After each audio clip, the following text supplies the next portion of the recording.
سلامونه او نیکې هیلې او په همدې هیله چې تاسو ټول ورته روغ جوړ او د عافیت جامې مفتون اوسئ. وروڼو غواړم چې تاسو ته د یو دوه ډلې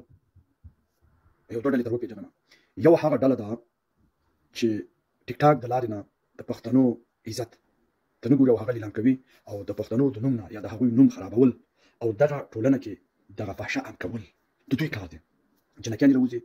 که په ټیک ټاک دی او که په فیسبوک دی او که په هر څه کې چې دغه خلک راځي او ګوري، نو د دغې د لارې نه مقصد دغه فحشا عام کوي او دغه خلکو سره عادت کوي. یو دا ډول دي او بل یو څو محدود کسان دي چې د دغې خلکو دپاره راوتي دي چې دغه فحشا عام کوي. د دغې خلکو دپاره راوتي دي چې دا وځپي او دوی په شاتګ باندې مجبور کړي. نو دوی صرف او صرف د دغو عکسونه راخلي یا هغه هلکان راخلي چې فحشا د ټیک ټاک له لارې نه عام کوي، داسې انجونې دي دا راخلي دا خلک او دوی ته کنځلې کوي یا د مقصد د کنځلو له لارې نه دوی دې ته مجبوروي چې دغه کوم څه چې دوی کوي دا پرېږدي. مهم ټکي ته متوجه شي. دا هغه خلک دي او دا هغه لاره ده، خو د دغې اصلاح کوونکو چې دوی غواړي چې دغه فحشا خلک دې ته مجبور کړي چې دغه پرېږدي، د دوی الفاظ د دوی په خولو کې هغه الفاظ دومره کچه دي دومره سپک دي چې ته به ووایې د یو مسلمان او پښتون په حساب چې هغه دې خپله فحشا کوي قبول مو ده، مګر نه دا خلک چې دا په دې ټولنه کې هغه الفاظ یادوي په ډېر بخښنې سره چې دومره کچه الفاظ دا کوي چې ستا داسې وخورم ستا داسې وکړم ستا د هغې زیانمند وغواړم ستا داسې وکړم او د اصلاح کوونکي په نوم دا راځي هغه د فحشا خلک دې ته مجبوروي چې دا په شاته وکړه چې د ده الفاظ واوري چې ته وایې چې الهي غضب دې په ده باندې راوورېږي. سره د هغوی زه دغې خلکو ته د لارښوونې او د اصلاح دپاره راځم. که تاسې وغواړئ چې اصلاح د نورو وکړئ، تاسې باید خپله نیکان خلق شئ او د نبي کریم صلی الله علیه وسلم د اخلاقو نه کار واخلئ، د هغه لار اختیار کړئ او د هغه په لار باندې تګ وکړئ. دا خپله اثر هم لري او دا د دې باعث جوړېږي چې تاسو په دغې سره د ټولنې ښایسته اصلاح وکړئ. دا چې هر چا تاسو ته ویلي دي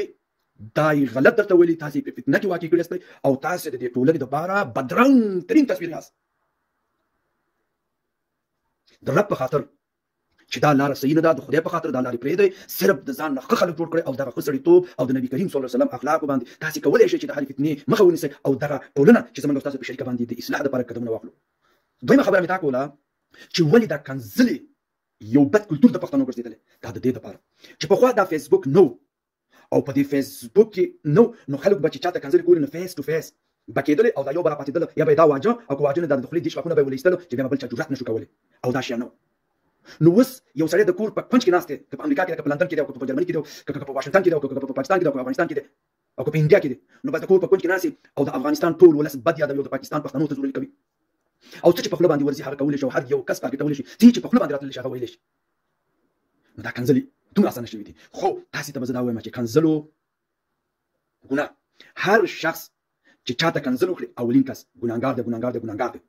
دویم کس که ورته کنځل وکړي او د هغه نه زیادت وکړ نو بیا دا ګناهګار دی او که چاته مور ورته وزورله او دم ورته مور بس لاس شو حساب، مګر د دې ګناه به د دوی په غاړه باندې چې دا بد عمل یې ترسره کړ ځکه چې دا لیکل کېږي. ولې دا حق نه لري چې ده ته دغه وکړه، ولې چې ده ورته هم وزورله خبره په خبره کې خلاص شو. دلته چې د الله نافرماني شوي هغه بیا بله خبره هغه الله او همدغه رقم په عملنامه کې د دوی لیکل شوي ځای شوي. نو کنځلې کول دا کبیره ګناه ده او ولې دا ځکه ده چې قرآن کریم کې راغلي دي چې تاسې مور ته اوف نشئ کولی، اوف قدر نشئ کولی. نو کله چې ته پردۍ مور ته زورله کوې دا په دې معنا ده چې تا خپلې مور ته زورله وکړله.